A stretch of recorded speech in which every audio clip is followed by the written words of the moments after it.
Tim Resmob Satreskrim Polres Purwakarta dilaporkan berhasil mengungkap kasus penganiayaan yang berujung maut terhadap seorang pemangku hajat di Kampung Cikumpai PTPN, Desa Kertamukti, Kecamatan Campaka, Kabupaten Purwakarta.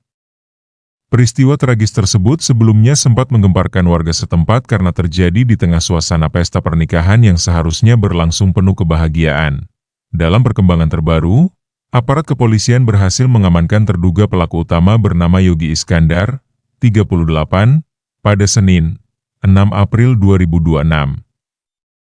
Ia ditangkap di wilayah Jalan Alternatif Sagalaherang, Kampung Sagalaherang Kaler, Kecamatan Sagalaherang, Kabupaten Subang, setelah sebelumnya sempat diduga melarikan diri pasca kejadian.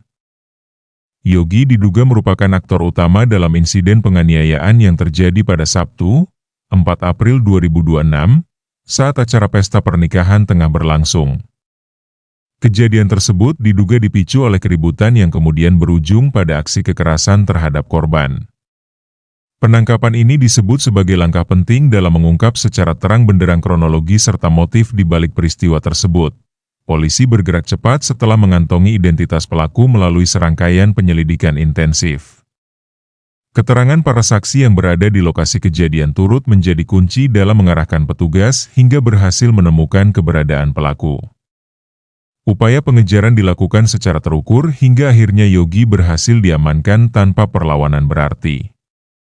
Berdasarkan pantauan tribunjabar.id, setelah ditangkap, Yogi langsung dibawa ke RSUD Bayu Asih Purwakarta untuk mendapatkan penanganan medis sebelum menjalani pemeriksaan lebih lanjut. Saat tiba di rumah sakit, ia terlihat mengenakan pakaian serba hitam, mulai dari hoodie, kaos, hingga celana pendek. Penampilannya tampak sederhana, namun ia berada dalam pengawalan ketat aparat kepolisian. Dari kondisi fisik yang terlihat, pelaku diketahui mengalami luka pada bagian kaki kiri. Meski demikian, hal tersebut tidak menghalangi proses hukum yang sedang berjalan. Petugas tetap melakukan pengamanan secara ketat guna memastikan tidak ada upaya pelarian maupun gangguan selama proses pemeriksaan berlangsung. Sementara itu, pihak kepolisian hingga kini masih terus melakukan pendalaman terkait peran pelaku dalam insiden tersebut. Tidak menutup kemungkinan adanya keterlibatan pihak lain dalam aksi penganiayaan yang menyebabkan korban meninggal dunia.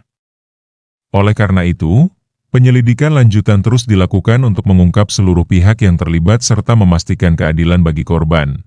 Diketahui, dalam peristiwa tersebut seorang pemangku hajat bernama Dadang, 58, meninggal dunia akibat diduga menjadi korban pengeroyokan oleh sekelompok orang saat acara berlangsung. Kejadian ini